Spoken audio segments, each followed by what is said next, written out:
आप लोग मिट्टी के शंकर जी बनाते हो सावन के महीने में, और रावण सच्ची के शंकर। गुरु जी आओ, रावण के पास शंकर जी आते, बैठो हम तुम्हारा अभिषेक करेंगे। ऐसा रावण था। शंकर जी को बुलाए तो शंकर जी को आना पड़ता था, ब्रह्मा को बुलाए तो ब्रह्मा आते थे, और थर थर कांपते ब्रह्मा जी। और रावण एक बार जब सीता, लिखा है ग्रंथों में, जब रावण सीता को चुरा कर लाया तो रावण सो रहा था, तभी ब्रह्मा जी आ गए। अच्छा, ब्रह्मा जी रावण को वेद पढ़ाने रोज आते थे, जैसे कोचिंग के टीचर रोज आते हैं ना आपके यहाँ, वही गरीब आदमी को टीचर के पास जाना पड़ता, बड़े आदमी के पास टीचर खुद आता है ना।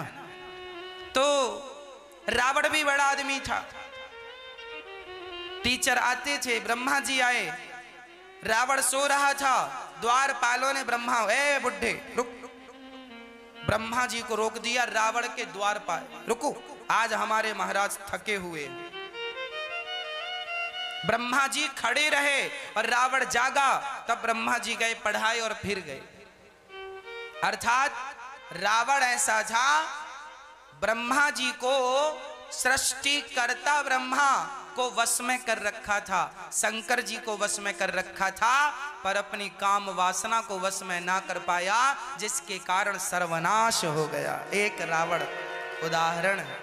इसलिए सारी गलतियां तुम्हारी माफ हो सकती हैं, पर चरित्र से गिर जाओगे तो चरित्र की गलती माफ नहीं होगी। रावण की सारी गलतियां माफ हैं, पर ये सीता माता को चुराया, ये माफ नहीं होगी। रावण ने सीता को चुराया तो सर्वनाश हुआ। दुर्योधन ने द्रौपदी के शरीर को देखना चाहा, दुशासन ने द्रौपदी का शरीर, साड़ी पकड़ी, बाल पकड़े, घसीट कर लाया और निर्वस्त्र करना चाहा। एक स्त्री को जब नग्न करना चाहती है दुनिया, समाज, तो वह दुर्योधन था, वह दुशासन था। जब एक स्त्री को भरी सभा में तुम अपमानित कर रहे हो, उसका परिणाम जानते हो क्या हुआ? आज तुम्हें बड़ा सुख मिल रहा है, बड़ा अच्छा लग रहा है, हम किसी स्त्री को ये साड़ी खींचकर निर्वस्त्र करना चाहता है दुशासन, आज तुम्हें अच्छा लग रहा है, कल इसका परिणाम जानते हो क्या होगा? सर्वनाश ही इसका परिणाम है। और दुर्योधन इत्यादि लोगों का सर्वनाश हुआ कि नहीं? हाँ या ना? फिर इसलिए सारी गलतियां माफ हैं, पर चरित्र से गिर जाओ ये माफ नहीं। इसलिए अपने चरित्र, अपना कैरेक्टर अग्नि की तरह निर्मल, गंगा की तरह शुद्ध रखिएगा, है ना?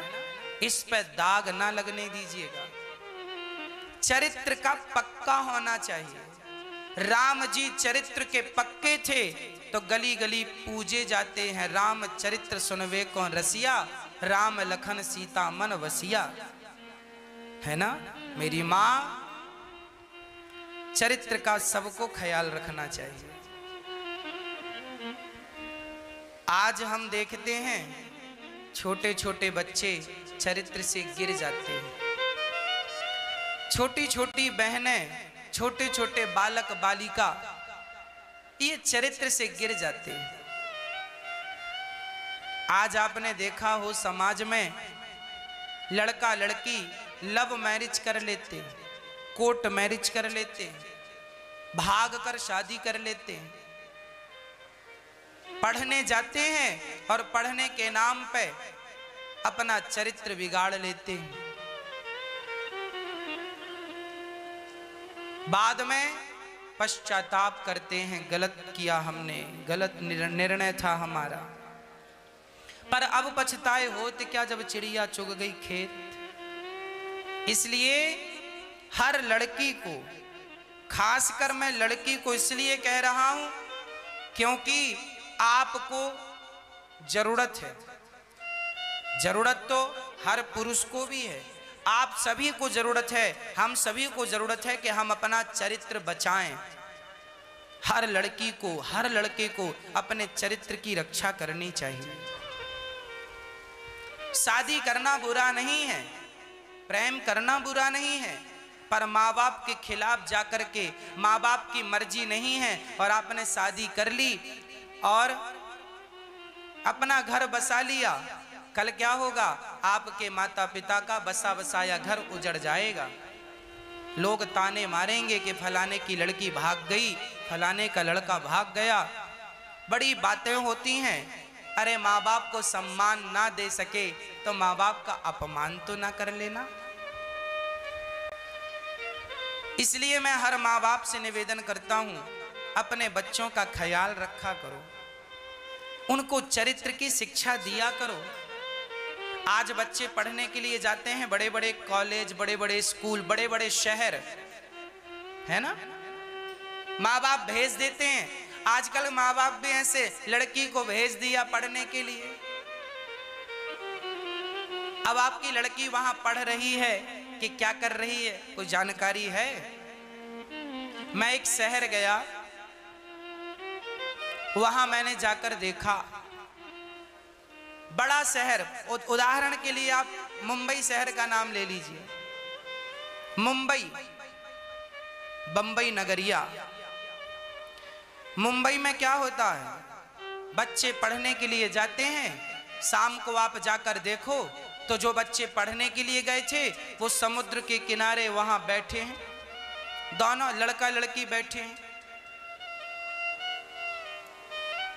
पूछा गया, भैया ये कौन है, क्यों बैठे हैं? बोले महाराज ये पढ़ने आए, पढ़ रहे हैं, माँ बाप ने भेजा है कि पीएचडी करके आए, बाकी सब्जेक्ट में तो पीएचडी भले ना हो पर इसमें कर लेते हैं। बैठे हैं समुद्र के किनारे, खूब लाइन लगी है, एक नहीं हजारों लड़का लड़की बैठे मिलते हैं समुद्र के किनारे। कभी मुंबई एक बार हम गए थे, सत्संग था, तो लोगों ने कहा महाराज जी चलिए आपको समुद्र का दर्शन कराएं। हमारे लिए तो समुद्र भी भगवान है, हम तो समुद्र को भी प्रणाम, क्योंकि सारी नदियों का जल जाके समुद्र में मिलता है। हमारे लिए समुद्र तीर्थ होता है। तो हम गए तीर्थ के उद्देश्य से, जाकर देखा तो वो कुछ और ही तीर्थ चल रहा था। लड़के लड़कियां बैठे थे, अंधेरा लग रहा था, वहां बड़े बड़े पत्थर थे, पत्थर में छिपे थे, सब प्रकार से लोग देख रहे थे, हजारों देखने वाले भी वो बेशर्म से वहां बैठे थे। इसका अर्थ क्या हुआ? अंधा कौन है? कभी आपका बच्चा, आपकी बेटी बेटा मुंबई गई हो पढ़ने, तो कभी आप भी चले जाना, उस भीड़ में कहीं आपका अपना ना मिल जाए, परिचित का। इसलिए माँ बाप के गलती और लापरवाही के कारण आज समाज में ये व्यवस्थाएं बिगड़ रही हैं। गलती बच्चों की है, माना की, पर बच्चों से ज्यादा माँ बाप की गलती है। क्या गलती है? सुनो, हमारे शास्त्रों में लिखा है कि एक भजन आपने सुना होगा, मैं 2 लाइन गुनगुनाता हूं, उसमें अर्थ समझ में आ जाएगा। उसमें यह है कि चाहे बेटा कितना प्यारा हो, उसे सिर पर बिठाना ना चाहिए, और बेटी कितनी सुंदर हो, उसे घर घर घुमाना, हाँ सिंपल है।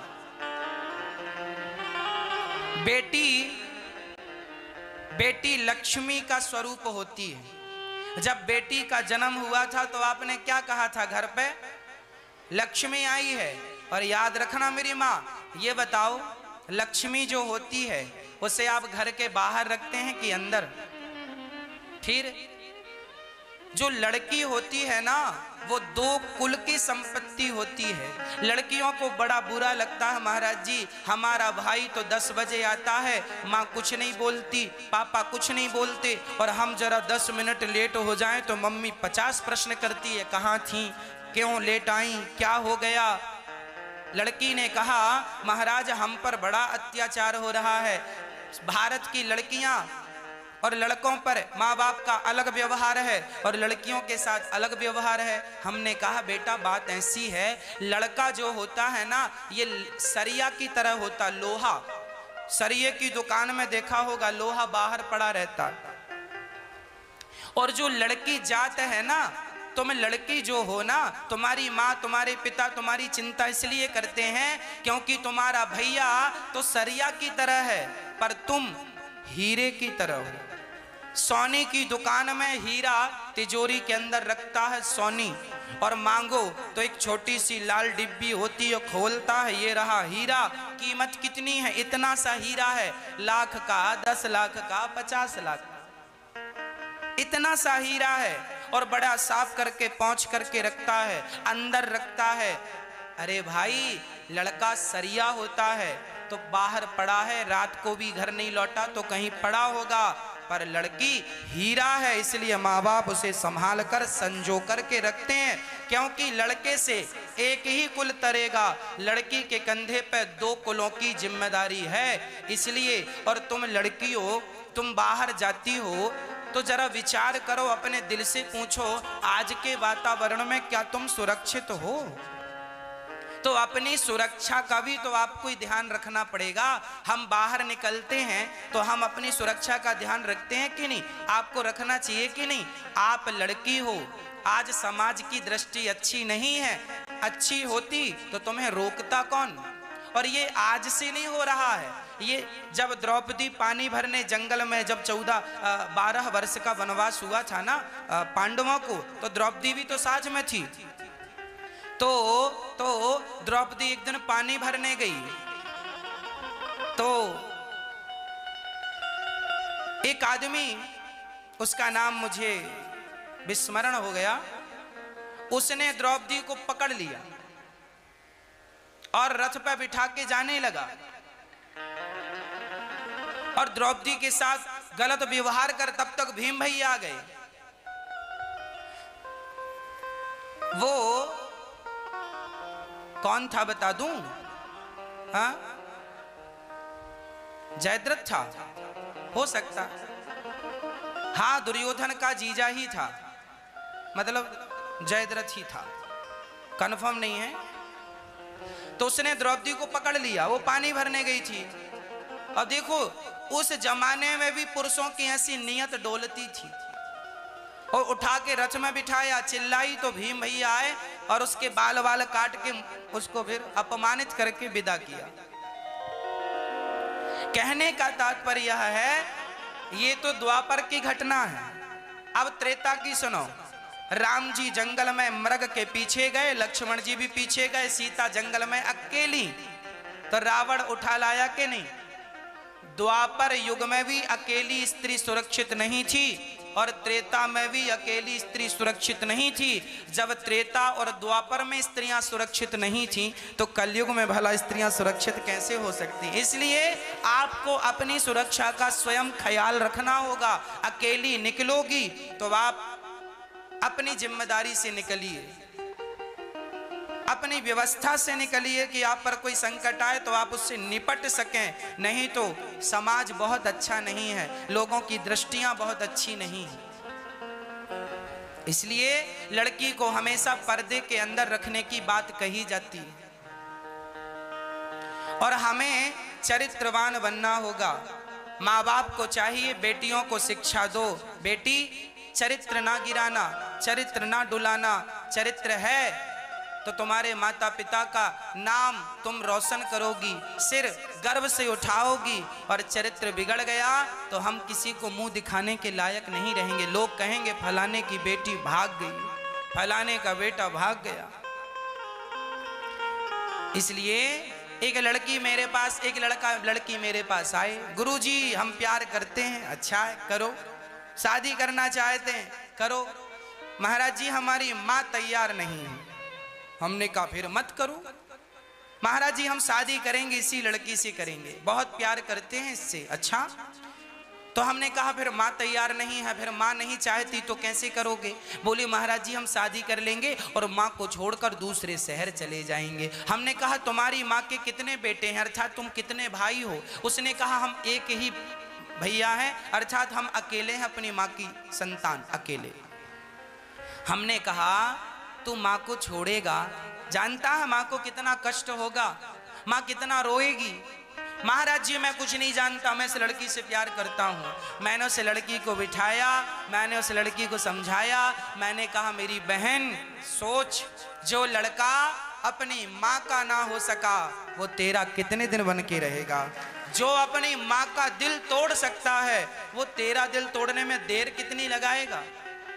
अच्छा, लड़की को ये लगता है ये तो बहुत प्यार करता, मेरे लिए माँ छोड़ दी, मेरे लिए पिता छोड़ दिया, बहुत प्यार करता। प्यार नहीं करता, तुम्हारे शरीर की भूख उसे है, उतर जाएगी तो छोड़ देगा।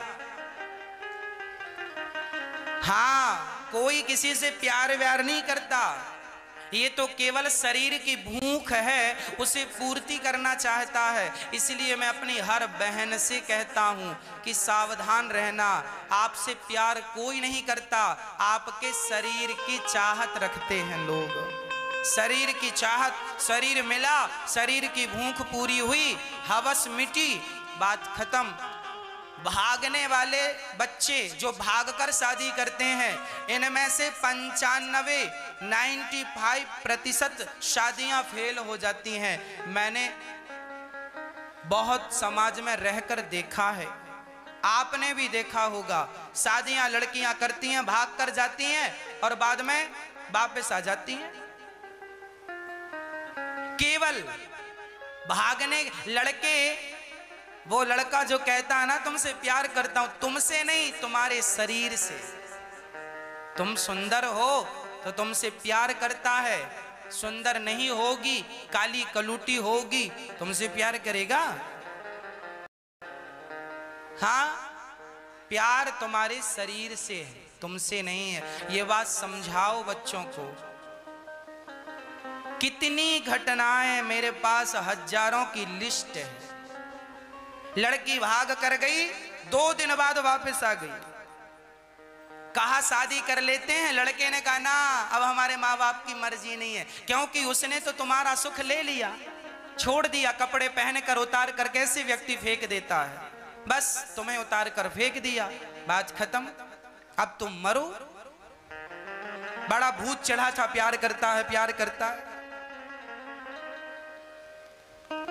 कोई प्यार व्यार नहीं करता, सब अपनी अपनी वासनाएं मिटाना चाह रहे। सावधान, कपड़े पे दाग लग जाएगा तो छूट जाएगा मेरी बहन, पर चरित्र पे दाग लगा सो कोई साबुन नहीं है कि तुम्हारे चरित्र के दाग को छुड़ा सके। इसलिए बच के रहना, बच के रहना और बचा के रखना अपने आप को समाज के लोगों से, इन लोगों से जिनकी दृष्टि केवल आप पर है। शादी करो, माता पिता की राजी मर्जी से करो। भाग कर लड़की जाती है, अरे बारात आती है, 50 लोग आते हैं, 100 लोग आते हैं, सीना तान के तुम जाती हो मंच में और माला पहनाती हो, समाज के साथ सम्मान से तुम्हारा विवाह होता है और भाग कर गई हो तो भागते भागते कोई शादी है, चोरों की तरह भाग रहे हो। अरे सम्मान के साथ जाओ।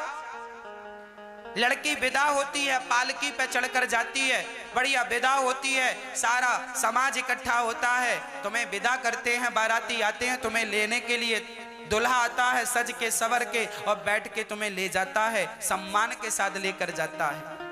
इस लड़की का सब सम्मान करेंगे, सारे लोग तिलक लगाएंगे, सारे लोग तुम्हारा दर्शन करने आएंगे। चलो चलो बहू आई है, और शादियां होती है ना, जब दुल्हन पहली बार आती है तो सारा नगर इकट्ठा होता है, कुछ उसे देते हैं, मुंह दिखाई रस्म बोलते हैं, सारा समाज तुम्हें देखने आता है।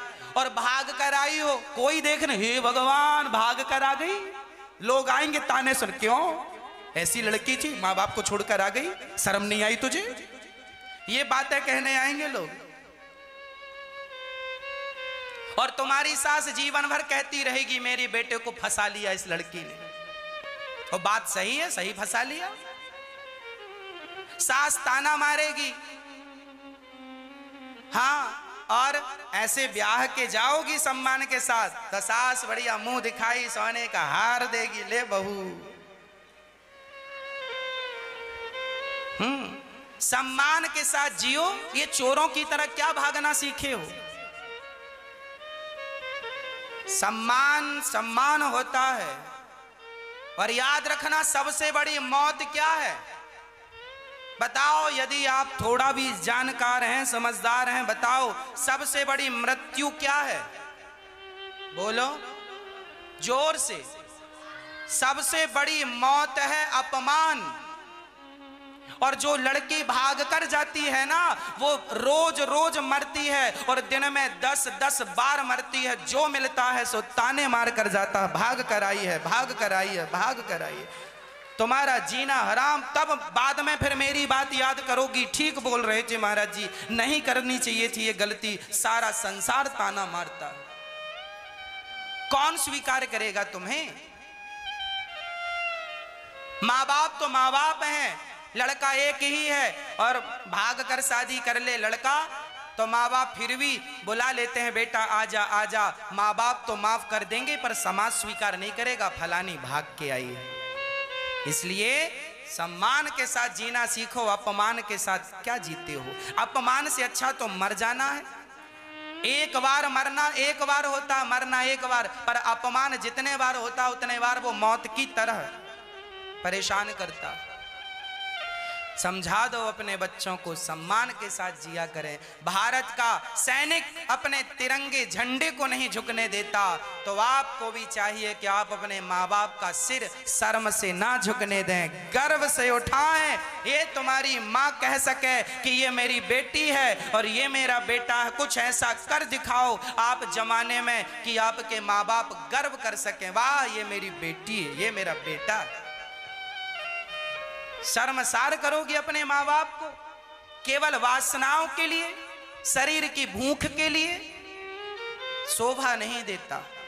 और आपने इतना पढ़ लिख कर अपना चरित्र बिगाड़ा है, तो तुमसे अच्छे वो अनपढ़ हैं, कम से कम चरित्र तो बचा के रखते हैं। सबसे बड़ी पढ़ाई चरित्र है, और आज बच्चे पढ़ने के नाम पे वही बिगाड़ रहे हैं। तो भगवान श्री कृष्ण जंगल गए, प्रसेन मरे पड़े थे, जामवंत से युद्ध किया और 27 दिन तक युद्ध हुआ।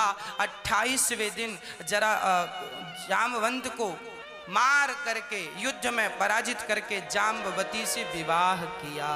भगवान का दूसरा विवाह जाम्बवती से संपन्न हुआ। भगवान का तीसरा विवाह सत्यभामा, मणि लाई और सत्यभामा को सत्यजित को दी, महाराज अपनी मणि संभालो। तीसरा विवाह सत्यभामा से हुआ। चौथा विवाह यमुना से, पांचवा विवाह मित्रविंदा उज्जैन में हुआ, छठवां विवाह भगवान का सत्या से, सातवां भद्रा से, आठवां लक्ष्मणा से। और भौमासुर नाम का एक दैत्य था, उसने 16,100 कन्याओं को बंदी बना रखा था। भगवान को उन कन्याओं ने पत्र लिखा कि प्रभु हमें बचाओ।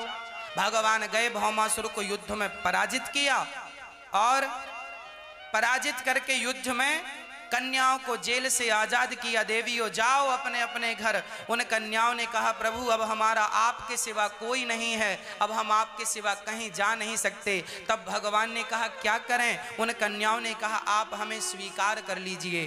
तो भगवान, आप लोग कहते हैं ना भगवान ने इतने सारे विवाह कर लिए, अरे भगवान की कोई मर्जी थोड़ी थी, इतने सारे विवाह हुए भगवान के, पर शादी का कार्ड एक का भी नहीं छप पाया, टाइम ही नहीं मिला, सब इमरजेंसी केस थे। समय नहीं मिला कि ऑर्डर दे दें कि भैया 1000 कार्ड छाप दो, 2000 छाप दो। 16,108 खड़ी हैं, कह रही हैं शादी करो, नहीं हम मरती हैं। भगवान बोले रुको रुको मत मरो, बैठो गाड़ी में। सबको बिठाया गाड़ी में और द्वारिका लाए और सबके साथ विवाह किया। अच्छा वो लड़की क्यों कह रही थी मरने का? क्योंकि उनका हरण कर लिया था भौमासुर ने। वो एक पराये पुरुष के पास रह रही थी और समाज उस स्त्री को बिल्कुल स्वीकार नहीं करते जो किसी पुरुष के साथ रह चुकी है। बात समझ में आ रही है? यदि कोई स्त्री किसी पुरुष के साथ रह चुकी है जो आपका होने वाला पति है, वो बिल्कुल स्वीकार नहीं करेगा कि उसकी होने वाली पत्नी किसी दूसरे पुरुष के साथ रह चुकी है, वो बिल्कुल स्वीकार नहीं करेगा। तब भले स्वीकार कर ले जब वो खुद भी वैसा हो। जस तोरो हाल तस मोरो हाल, तब ठीक है। ऐसे लोग भले बात बना लें, पर भगवान श्री कृष्ण उन स्त्रियों से कहते हैं कि अब वो सारी स्त्रियां पवित्र थी, उनके चरित्र पे कोई दाग नहीं था, पर समाज उन्हें स्वीकार नहीं करना चाहती थी। तो जिसे कोई स्वीकार ना करे उन्हें भगवान स्वीकार कर लेते हैं। दरबार में बंसी वाले के दुख दर्द मिटाए जाते हैं, दुनिया के सताए लोग यहाँ सीने से लगाए जाते हैं। भगवान ने स्वीकार किया और टोटल विवाह हो गए भगवान के 16,108। टोटल कितने विवाह हुए भगवान के? 16,108 विवाह हुए। और सारी पत्नियों के साथ भगवान बड़े प्रसन्न हैं। आज भी मंदिर में ठाकुर जी बांसुरी बजा रहे हैं और बढ़िया प्रसन्न है। और आप एक विवाह करके रो रहे हैं। भगवान ने 16,108 विवाह किया और मुस्कुरा रहे हैं। और ये आदमी बोला जब से हुई है शादी आंसू बहा रहा हूं। रो रहा है।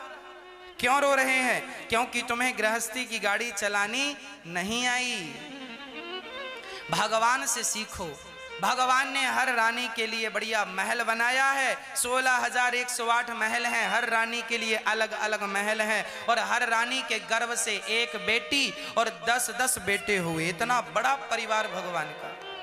16,108 तो बेटियां थी भगवान की, और हर रानी के 10-10 बेटा हुए। 16,108 में हर रानी के 10-10 बेटों का हिसाब आप कर लीजिएगा।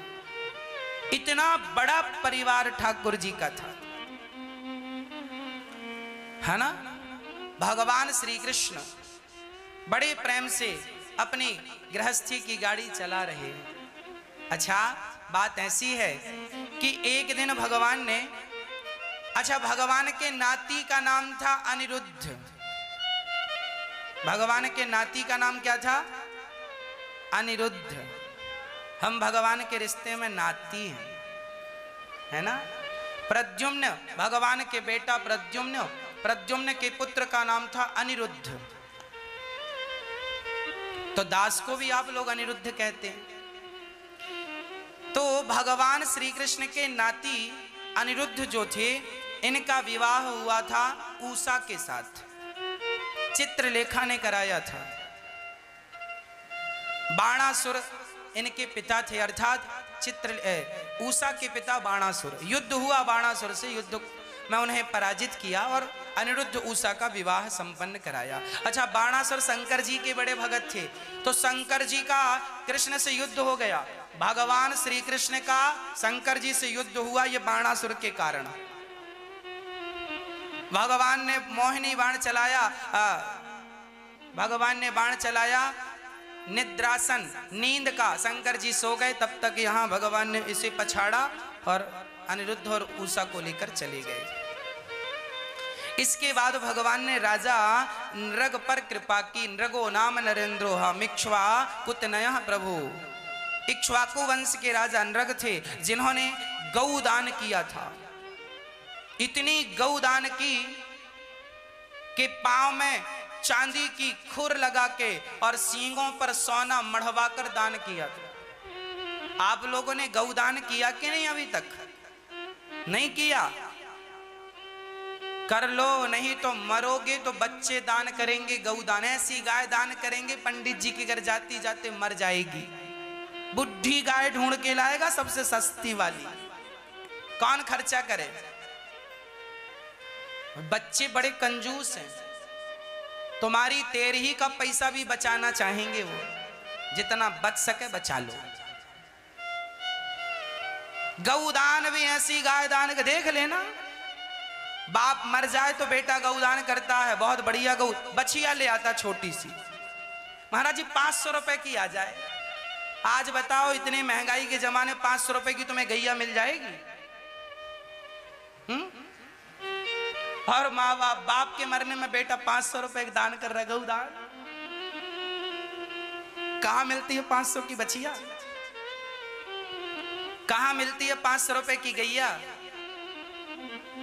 और ऐसी गाय दान नहीं करना चाहिए कि बिल्कुल बुढ़ी हो। गाय कैसी हो? सुंदर। गाय कैसी हो? सुंदर।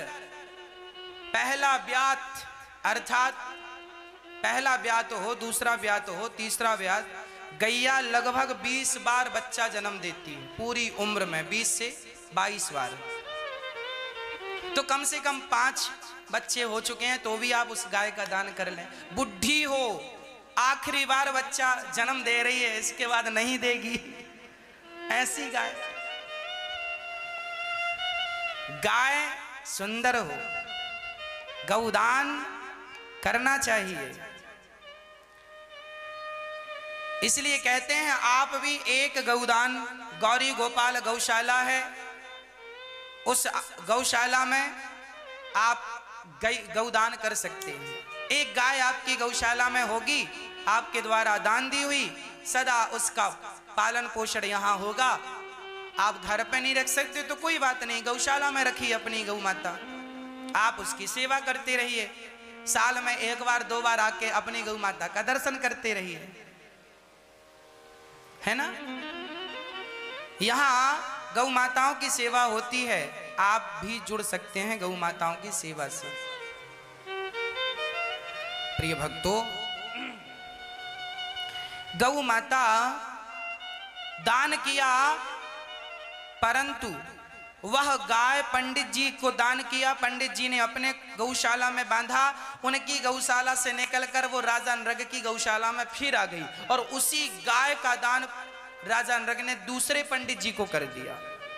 एक ही गाय 2 पंडित जियों को दान कर दिया। अब दोनों में विवाद हुआ, ये गाय मेरी है, ये मेरी है। राजा नृग पहुंचे, निर्णय दे ना पाए, इसलिए उन्हें गिरगिट बनना पड़ा, पर गौदान किया था, इसके कारण उन्हें भगवान कृष्ण का दर्शन हुआ, उनकी सदगति हो गई। गौदान करने वाला ही वैतरणी नाम के नरक को गैया की पूंछ पकड़ के पार जाता है, नहीं तो वैतरणी से कोई पार नहीं लगा सकता। इसलिए गौ माता की पूंछ पकड़ के दान होता है।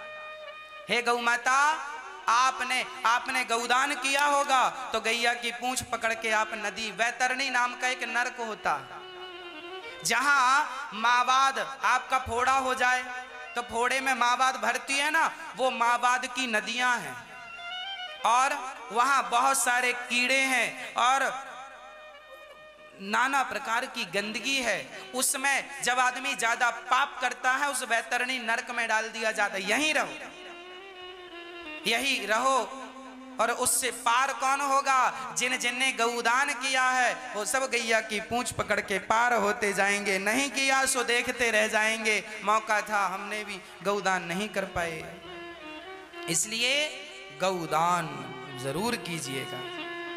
दानम दुर्गति नाशनम, दान करने से जीवन की दुर्दशा और दुर्गति समाप्त हो जाती है। भगवान पौंड्रक और काशीराज का उद्धार, एक पौंड्रक नाम का व्यक्ति था। आज भगवान ने नृग पर कृपा की, वो भगवान के दिव्य धाम को गए, भगवान का दर्शन किया, स्पर्श किया भगवान का, भगवान के स्पर्श होते ही नृग का उद्धार हुआ, भगवान के धाम को चले गए। उसके बाद भगवान ने पौंड्रक नाम के एक राजा थे, ऐसे राजा थे नकली हाथ लगवाए थे लकड़ी के और अपने आप को कहते थे मैं भगवान हूं। मैं अपने आप को वो भगवान समझते थे। जो व्यक्ति अपने आप को भगवान समझने लग जाए उसकी अब उल्टी गिनतियां चालू हो गई।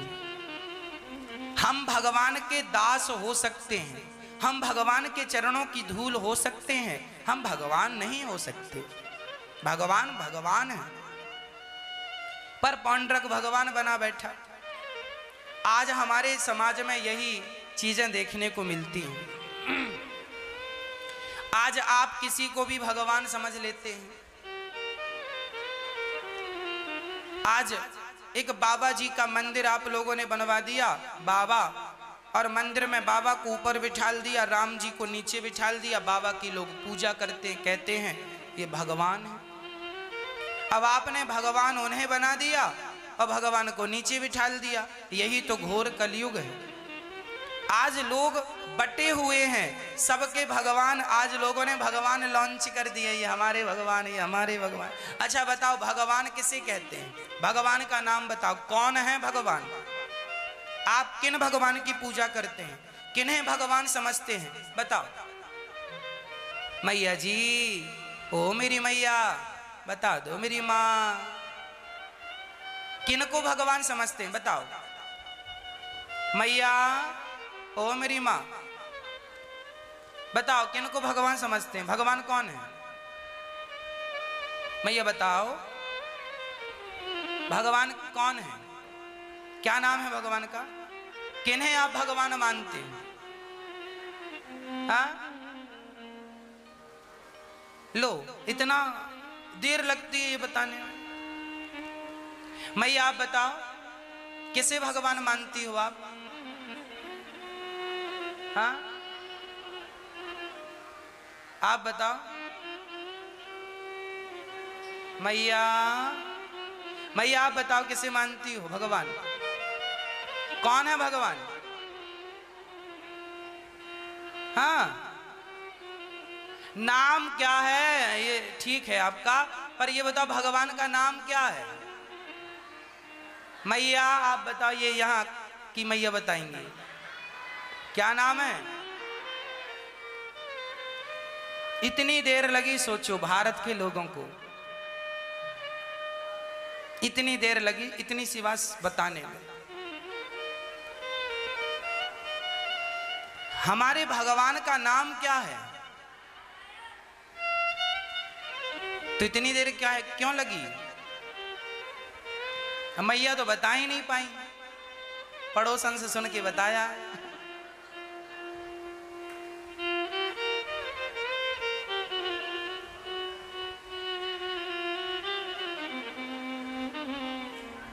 भगवान,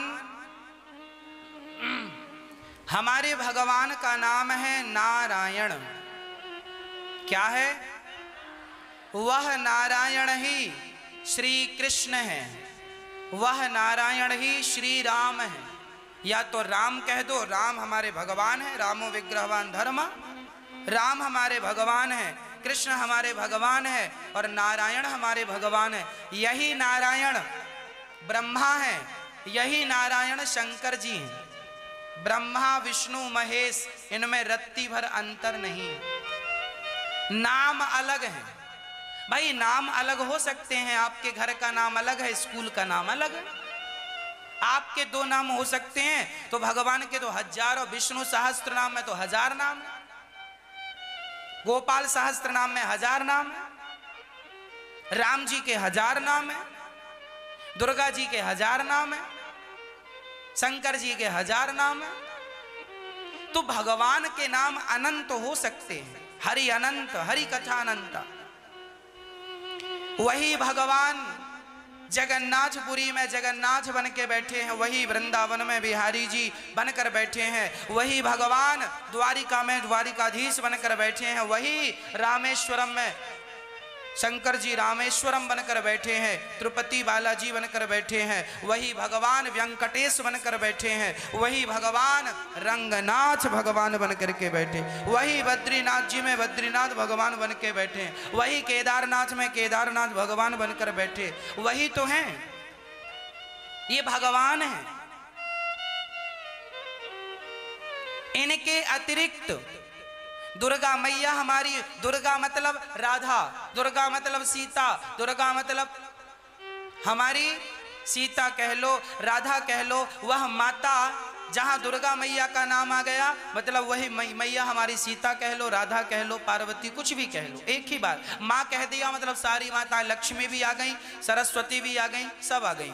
तो हमारी माता जी को छोड़कर राम जी, कृष्ण जी, हमारे नारायण, ब्रह्मा, विष्णु और महेश को छोड़कर जो अपने आप आज हमारे भारत में मंदिर बना दिए बाबाओं के, एक बाबा का मंदिर है और बोलते ये भगवान। राम जी को नीचे बिठाल दिया, बाबा जी को ऊपर, बोले ये भगवान है ना। मंदिर हर शहर में बना दिए और बोलते ये भगवान है। इन्हीं को बोलते हैं फ्रॉड भगवान। ये कौन है? फ्रॉड भगवान। अच्छा ये बताओ, एक सज्जन ने कहा महाराज जी ये भी भगवान है। हमने कहा ये बता तेरे पिता कितने हैं? बोला एक। मैंने कहा दो क्यों नहीं है? अरे महाराज जी बाप दो थोड़ी हो सकते हैं। मैंने कहा बाप दो नहीं हो सकते तो भगवान दो कैसे हो सकते हैं? भगवान एक ही है। एको ब्रह्म द्वितीयो नास्ति, परमात्मा एक, वह एक ही नारायण है, वह एक ही राम, वह एक ही कृष्ण, वह नारायण ही इन रूपों में विभक्त हुए। भगवान नारायण ने ही 24 अवतार लिए, वह एक ही है। जैसे पत्नी के लिए पति क्या दो हो सकते हैं? बोलो, नहीं हो सकते। अच्छा कोई पुरुष बहुत सुंदर हो तो कहे कि अब मैं तुम्हारा पति बनूं, तो क्या हो सकता है? संभव नहीं।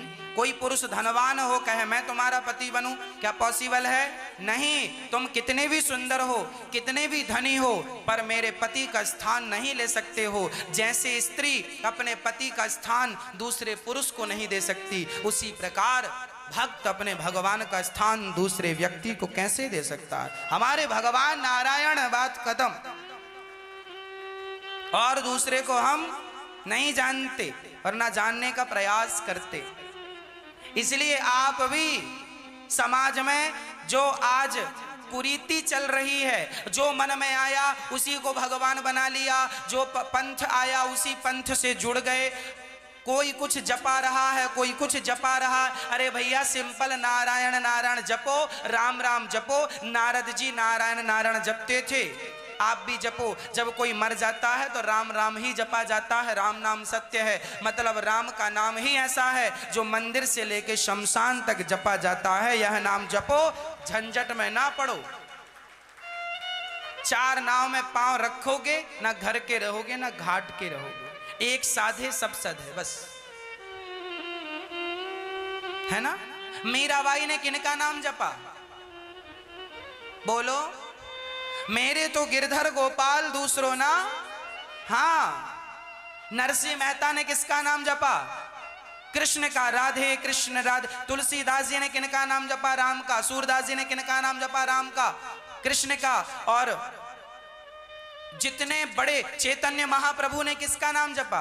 हरे राम राम राम हरे हरे, हरे कृष्ण कृष्ण कृष्ण हरे हरे। चैतन्य महाप्रभु जैसे महापुरुष भगवान नारायण का नाम जपते हैं, राम और कृष्ण का जपते हैं, और तुम किसी बाबा का नाम जप रहे हो।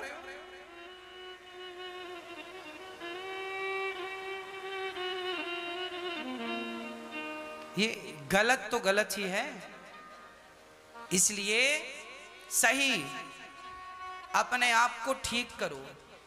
शराबी की दुकान में जाओगे तो शराब ही मिलेगी, गंजेड़ी की दुकान में जाओगे गांजा ही मिलेगा, और अज्ञानी के पास जाओगे तो अज्ञान ही मिलेगा।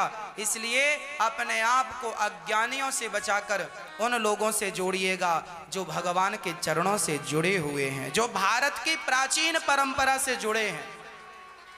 बताओ, हमारे भारत का सबसे पुराना मंदिर और सबसे पुरानी मूर्ति कौन सी है? बताओ। मैया कौन? हा?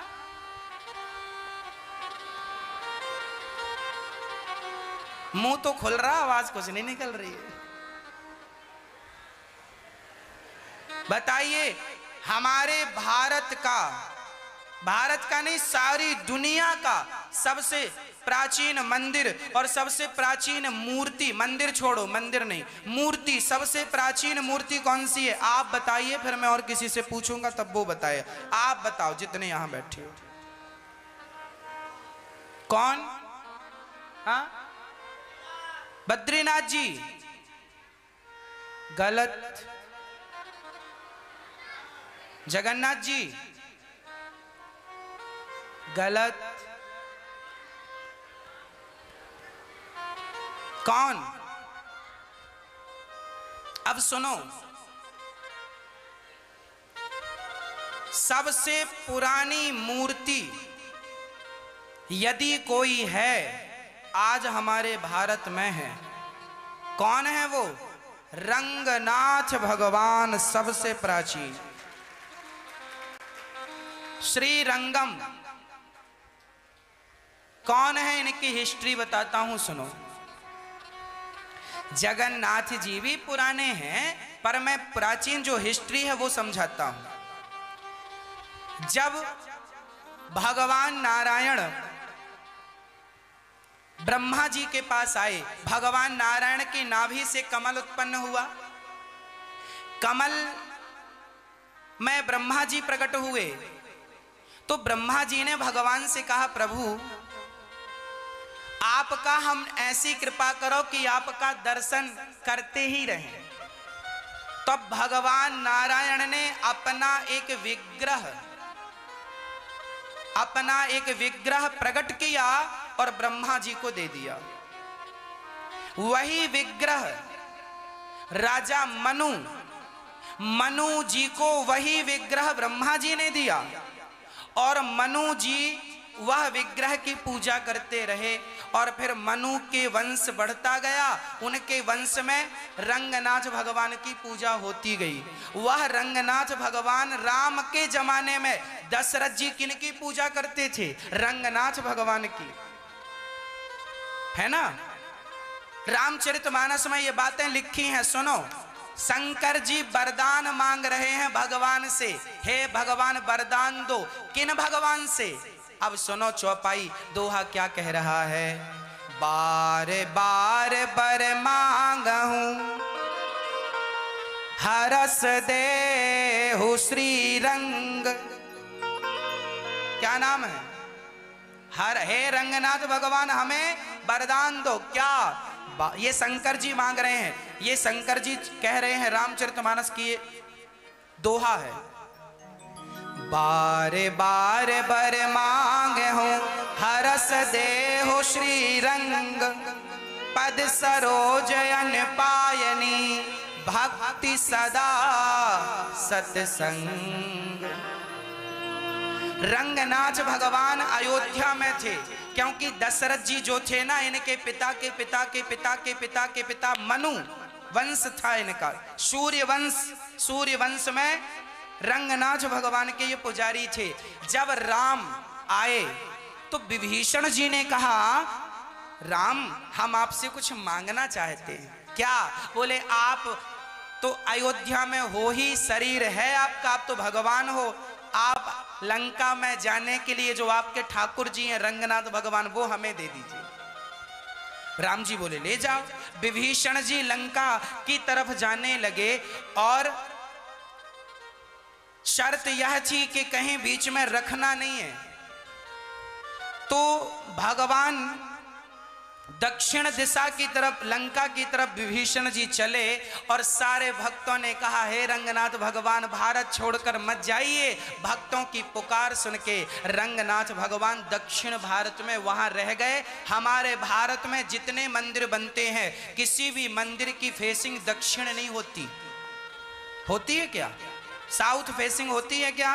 परंतु रंगनाथ भगवान की फेसिंग, अर्थात उनका मंदिर, उनका मुंह दक्षिण दिशा की तरफ है। क्यों? क्योंकि भगवान बोले, विभीषण अब मैं यहीं रहूंगा, अपने भक्तों को छोड़कर जाऊंगा नहीं भारत को, परंतु तुम्हारी तरफ मुंह करके बैठा हूं, तुम्हें देखता रहूंगा कि तुम में कोई संकट ना आए, तुम सुरक्षित रहना, मैं रहूंगा भारत में। तो रंगनाथ भगवान वही है जो सबसे प्राचीन विग्रह।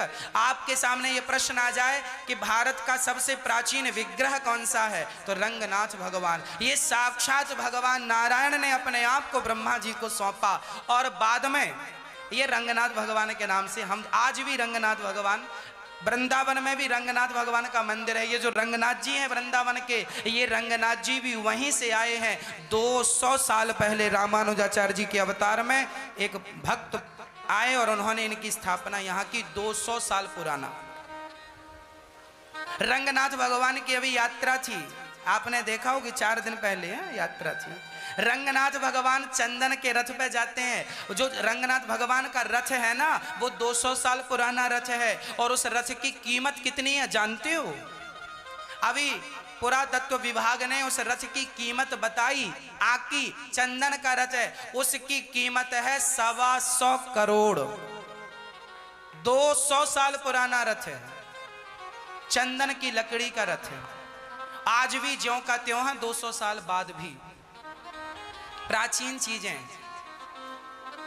तो रंगनाथ भगवान, अच्छा भगवान नारायण, डायरेक्ट भगवान नारायण, भक्तों ने कहा प्रभु आप आओ, तो भगवान नारायण क्षीर सागर में जो लेटे थे ना, भक्तों के लिए तिरुपति बालाजी बनकर आए। तिरुपति बालाजी भी नारायण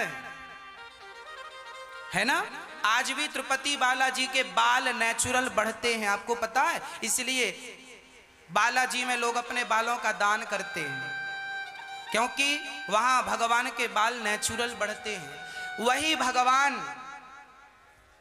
द्वारिका में द्वारिकाधीश बन गए, कृष्ण द्वारिकाधीश बन गए, और वही श्री कृष्ण अपने भक्तों के लिए, वह नारायण अपने भक्तों के लिए पूर्व दिशा में जगन्नाथ बन गए। क्या बन गए? जगन्नाथ। वह भगवान, हमारे भगवान ही भारत के चारों कोने में बैठे हैं, पूर्व पश्चिम उत्तर दक्षिण। वह भगवान ही बद्रीनाथ है, वह भगवान ही रंगनाथ है, वह रंगनाथ ही कृष्ण है, वह रंगनाथ ही राम है, वह रंगनाथ ही जगह अर्थात परमात्मा भगवान के, वही रंगनाथ, वह भगवान ही विट्ठल है। कौन है वो? विट्ठल। किसी नाम से पुकारो, भक्तों के लिए अलग अलग रूप, अलग अलग नाम, अलग अलग स्थानों में भगवान जाते रहे, ताकि भक्त मुझे कभी भूले ना।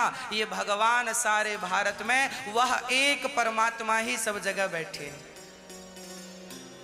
हाँ, तो आप किसी प्रकार का भेद ना समझना, जो बिहारी जी हैं वही जगन्नाथ जी हैं, वही द्वारिकाधीश जी हैं, वही रंगनाथ जी हैं, वही रामेश्वर हैं, वही 12 ज्योतिर्लिंग हैं।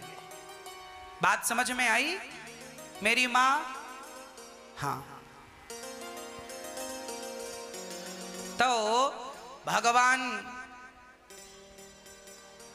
सुंदर से पांडरक का उद्धार करते हैं, काशीराज द्विविद का उद्धार करते हैं, जरासंध से जेल, जरासंध के जेल से 20,800 राजाओं को छुड़ाते हैं। उन्होंने भगवान की स्तुति की, कृष्णाय वासुदेवाय हरये परमात्मने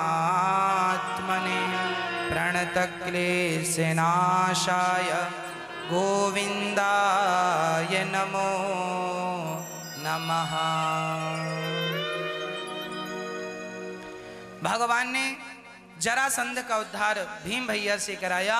शिशुपाल भगवान को 100 गालियां दी, भगवान ने उसे माफ किया, और जब 100 से ऊपर गालियां हुई, सिर भंग कर दिया, सिर खंडित कर दिया, उद्धार किया। भगवान 100 गालियां सहते हैं। इससे मैसेज यह मिला कि हमें भी गालियां सह लेनी चाहिए, प्रत्युत्तर बदले में नहीं देना चाहिए। अपमान होता है, सहन कर लो। अपमान सहोगे तो तुम्हारे पाप कट जाएंगे, पाप मिट जाएंगे। युधिष्ठिर के यज्ञ में भगवान ने पत्तल उठाने का काम किया, शाल्व का उद्धार किया, दंत वक्र का उद्धार कर दिया।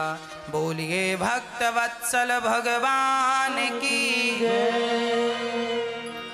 भगवान की सेवा से हम सबको जुड़ी रहना चाहिए। भगवान की सेवा अर्थात इस युग में हमारी माता, हमारे पिता, हमारे अतिथि, हमारे गुरुजन, यही भगवान है। ना जाने किस रूप में नारायण मिल जाए। भक्त नामदेव जी रोटी बना रहे थे, घी की कटोरी लेने अंदर गए, तभी देखा कि ये कुत्ता रोटी दबा के मुंह पे भागा। तुरंत दौड़े दौड़े गए, हे विट्ठल भगवान, विट्ठल रुको, विट्ठल रुको, विट्ठल रुको। अरे कुत्ता है वो, तुम विट्ठल विट्ठल चिल्ला रहे हो। नामदेव जी ने कहा, मैंने रोटियां तो विट्ठल के लिए रखी थी, और कुत्ता आ गया तो वो कुत्ता नहीं, विट्ठल भगवान ही हमारे स्वरूप में हमारी रोटियों का भोग लगाने आए। और जब भक्त ने कुत्ते में विट्ठल का दर्शन किया तो भगवान कुत्ते से प्रकट होकर अपने भक्त को दर्शन देते हैं। इसका अर्थ यह है कि भक्त की आस्था हो तो भगवान कहीं से भी प्रकट होकर अपने भक्त को दर्शन दे सकते हैं और देते हैं। इसलिए किसी भी रूप में भगवान का ही दर्शन करना है, माँ बाप का अपमान नहीं, माँ बाप के रूप में भगवान का ही हमें दर्शन करना है। ना जाने किस रूप में नारायण मिल जाए,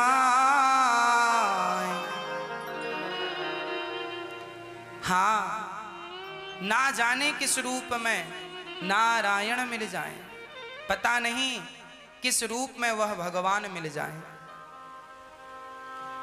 इसलिए हर रूप में भगवान का चिंतन दर्शन हो। किसका दर्शन हो? भगवान का। माता पिता में जब तक माँ जिंदा होती है ना, बच्चे समझते नहीं है माँ क्या होती है। मर जाएगी तो रोते हैं बच्चे, माँ नहीं है, माँ नहीं है। इसलिए